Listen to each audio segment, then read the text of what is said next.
1925년 Y시의 어느 서양식 주택 서재에서 외무성 서기관을 남편으로 둔 여성 작가 요시코는 몇 달 전 남편이 골동품 가게에서 구매한 커다란 팔걸이 가죽 의자에 앉아 펜으로부터의 편지를 읽어보는 것으로 하루를 시작한다. 두어 통의 편지를 읽던 요시코의 눈에 띈 것은 편지지가 아닌 서류 봉투에 든 원고지 형식의 글이었는데 내용은 이러하였다. 부인, 우선 저의 무례를 용서해 주십시오. 저는 태어날 때부터 용모가 흉하여 남들 앞에 서기에 두려움이 많습니다. 혹시나 제 글을 읽으신 이후 그럼에도 저를 만나주실 용의가 있으시다면 이 점 유의해 주십시오.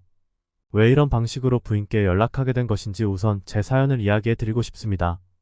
제가 태어난 가정에 여유가 있었다고 한다면 저도 남들처럼 꿈이라는 것을 쫓을 수 있었겠지만 저는 어느덧 가구장이 목공일을 하고 있었습니다. 투박한 손으로 정을 치고 대패질로 깎고 툭한 약물을 손으로 펴바르는 고된 삶을 살고 있었지만 그래도 나름 실력을 인정받아 일거리는 끊임이 없는 편이었습니다. 하지만 제 손으로 애정을 주며 만든 물건들도 완성이 되면 제 곁을 떠나버렸고 어느덧 이런 밑바닥 생활을 언제까지 해야 하나 싶은 회한이 들어 비천한 목숨을 내려놓을지 하던 차에 저는 묘한 생각이 머리를 스치고 지나갔습니다. 며칠 전 어느 호텔의 주인이 요청한 4개의 소파 모양의 팔걸이 의자가 있었는데 이 안에 혹시 내가 들어갈 수도 있지 않을까 하는 묘한 생각을 하게 되었고 저는 그 안을 파내고 내 몸이 들어갈 수 있는 공간을 만들어 보았습니다. 목적은 단순하게도 절도였습니다. 저는 별 의심 없이 그 안에 몸을 의탁해 호텔의 어느 방에 진열되었고 밤이 되면 몰래 빠져나와 객실을 오가며 손님들의 금품을 절도하였습니다. 처음엔 내 처지가 서글퍼 시작한 일이었고 며칠 지나지 않아 원하는 만큼의 금액을 취할 수 있었습니다. 하지만 저는 그 일을 멈출 수 없었습니다.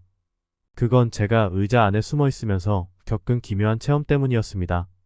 처음 제가 호텔에 왔을 때 어느 육중한 체구의 서양인이 그 속에 내가 있는 줄도 모른 채 제 무릎 위에 걸터앉아 몸을 뒤척일 땐 제 허벅지가 오롯이 그 무게를 견뎌야 함은 참기 힘든 고통이었습니다. 그러던 중 어느 서양 아가씨가 제 몸 위로 포개짐을 느끼는 순간 저는 이루 말할 수 없는 기괴한 쾌락을 느끼게 되었습니다.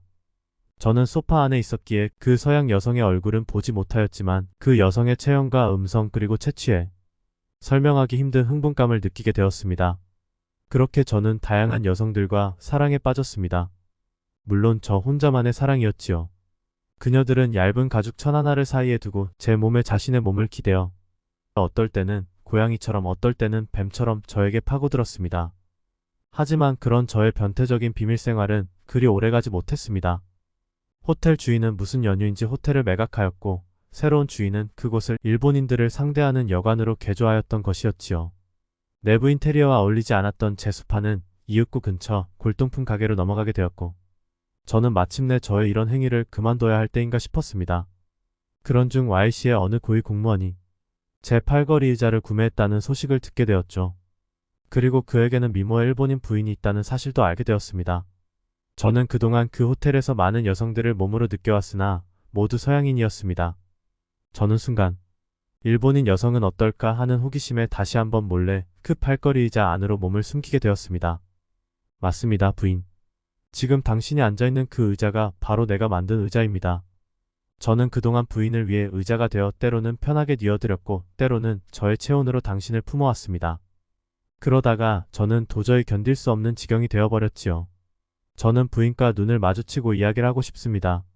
만약 부인이 이런 제 부탁에 응해주신다면 서재 창가 화분에 손수건을 걸어주십시오. 저는 집 밖을 맴돌다 그 손수건이 보이면 부인을 뵈러 집으로 방문하겠습니다.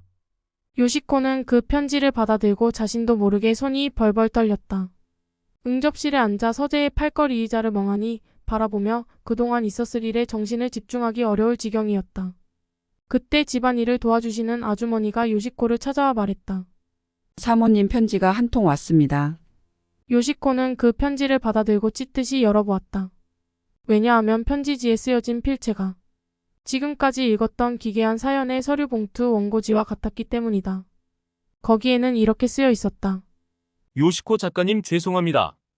저는 당신의 팬으로서 작가를 지망하는 사람입니다. 평소 어쭙잖게 써본 제 졸작을 사전 연락 없이 보내드렸는데 지금쯤이면 먼저 읽어보셨겠군요. 급하게 전해드린다고 원고부터 먼저 보내드린 점 사과드립니다. 원고의 제목은 인간 의자입니다.